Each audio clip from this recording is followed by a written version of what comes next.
PKI. Sebelum kita mulai, aku mau kenalin dulu nih tokoh-tokohnya. Pertama ada para jenderal. Mana nih suaranya? Kemudian ada para pemberontak PKI.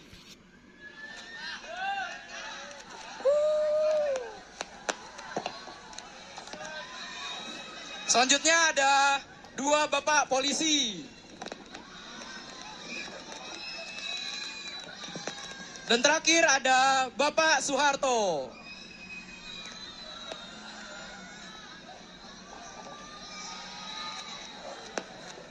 Selamat menyaksikan. Peristiwa Gerakan 30 September 1965 yang sering disingkat sebagai G30S PKI adalah salah satu episode paling kelam dalam sejarah modern Indonesia. Malam yang seharusnya hening pada pergantian bulan September ke Oktober berubah menjadi saksi bisu atas penculikan dan pembunuhan sejumlah perwira tinggi Angkatan Darat. Peristiwa ini menjadi titik balik penting yang mengubah peta politik nasional dan mengakhiri era kekuasaan Presiden Soekarno. Situasi politik Indonesia sedang memanas. Perebutan pengaruh antara Angkatan Darat dan Partai Komunis semakin intensif di bawah kebijakan Nasakom. Nasionalisme, agama, komunisme yang diusung oleh Presiden Soekarno. Isu kesehatan Soekarno juga memperkeruh suasana, memicu spekulasi mengenai suksesi kepemimpinan.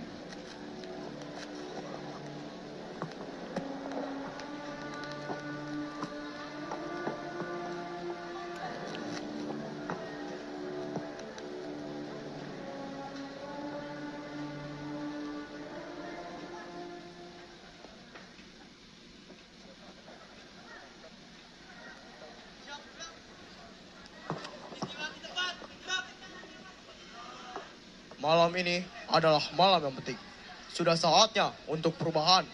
Kita akan mereformasi negara ini agar menjadi surga para komunis dan terwujudlah kemerdekaan bagi negara kita. Kalau begitu, apakah ada rencananya, Tuan?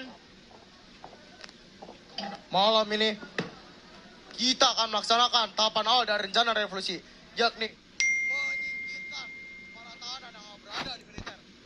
Dengan rencana begini, para petinggi dan militer akan panik dan kacau. Dan di saat kondisi mereka yang dilemahkan, kita akan maju. Siap, Komandan. Hidup revolusi, hidup PKI. Bagus, bersiaplah kamerat. Karena sejarah baru akan lahir dan tercetak atas negeri yang baru. Siap, gerak. Balik kanan, gerak.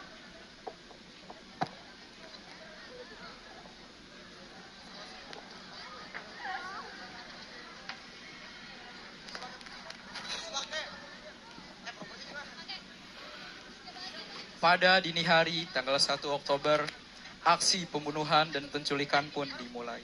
Di malam yang gelap itu, Ahmad Yani sedang tertidur lelap hingga suara ketokan membangunkan sang jenderal.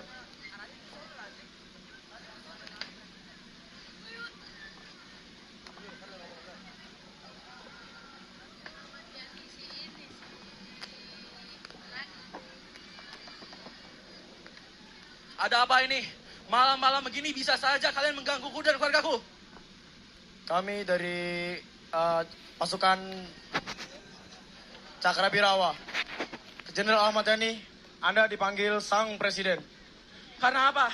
Apakah ada masalah? Tidak usah banyak bertanya, Jenderal. Segeralah. Lancar sekali kalian. Ya udah, saya mandi sama ganti baju dulu ya.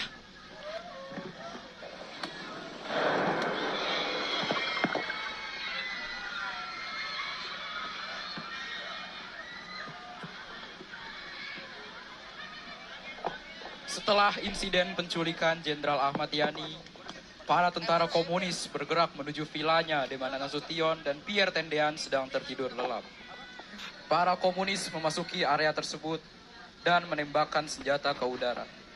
Hal ini membangunkan Pierre Tendean yang lekas memeriksa keadaan.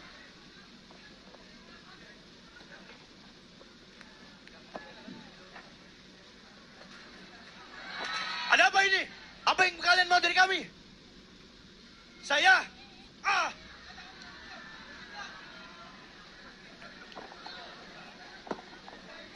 Hei, siapa ini?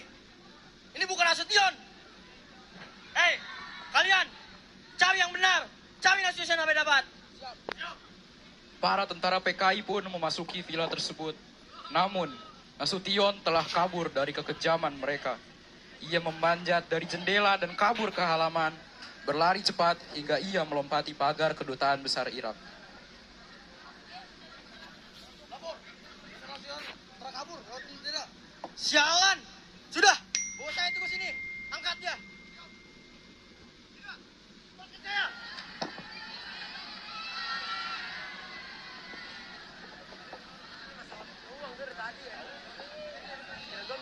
Setelah itu, para prajurit PKI melanjutkan kekejiannya. Pada pukul 4 pagi waktu Indonesia Barat, mereka tiba di kediaman Sutoyo dan S. Parman. Target berikutnya. Pertama-tama, di rumah Sutoyo, para tentara komunis menembak kakinya sehingga ia membuka pintu rumahnya.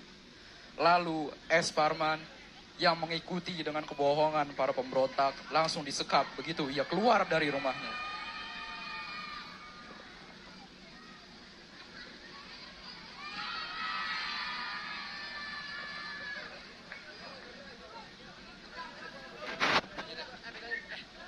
Tak hanya sampai di situ, para pemberontak Marxis terus melakukan aksi keji mereka, mendatangi rumah-rumah penting militer.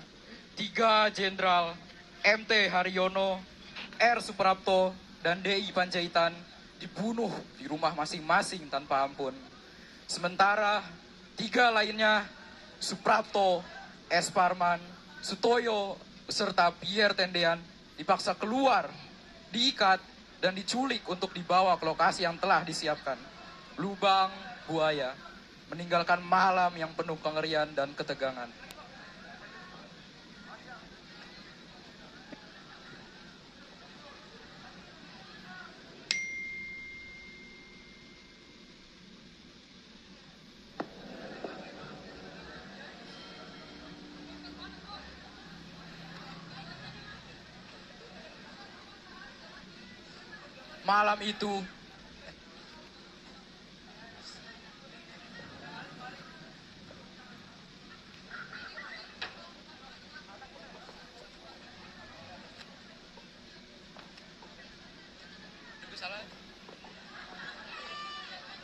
Malam itu, gelap dan sunyi.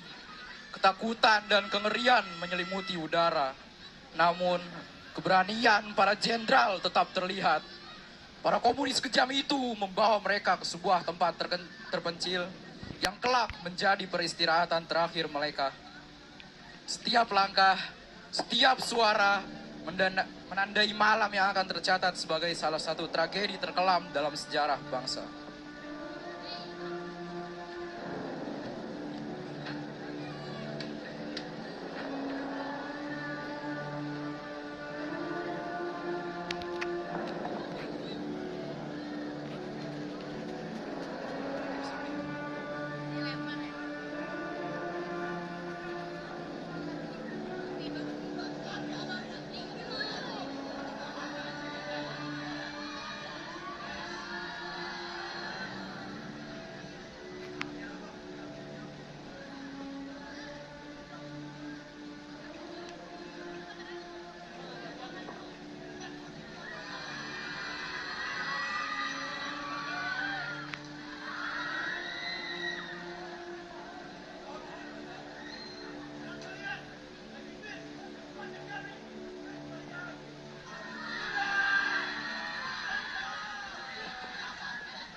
Dengan cepat, para tentara komunis di bawah perintah Letkol Untung membawa para mayat yang telah dieksekusi. eksekusi beserta jasad lainnya yang telah dibunuh di rumah masing-masing ke dalam lubang buaya.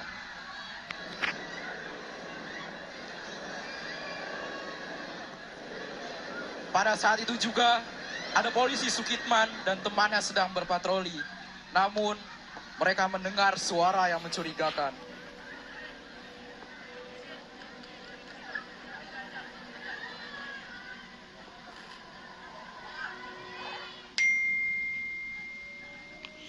Ada.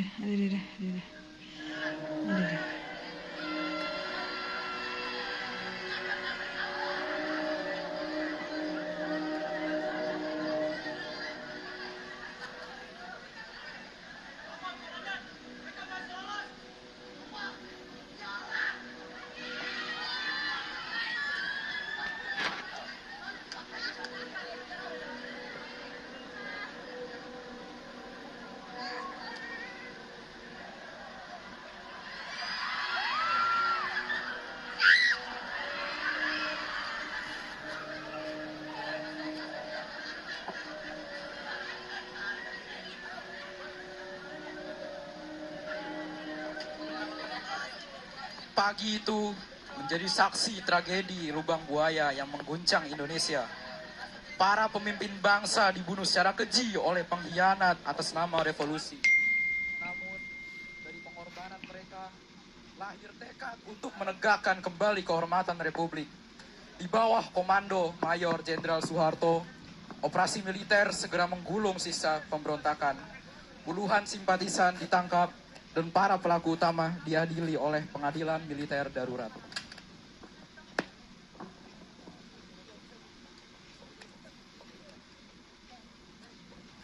Cepat bawa mereka!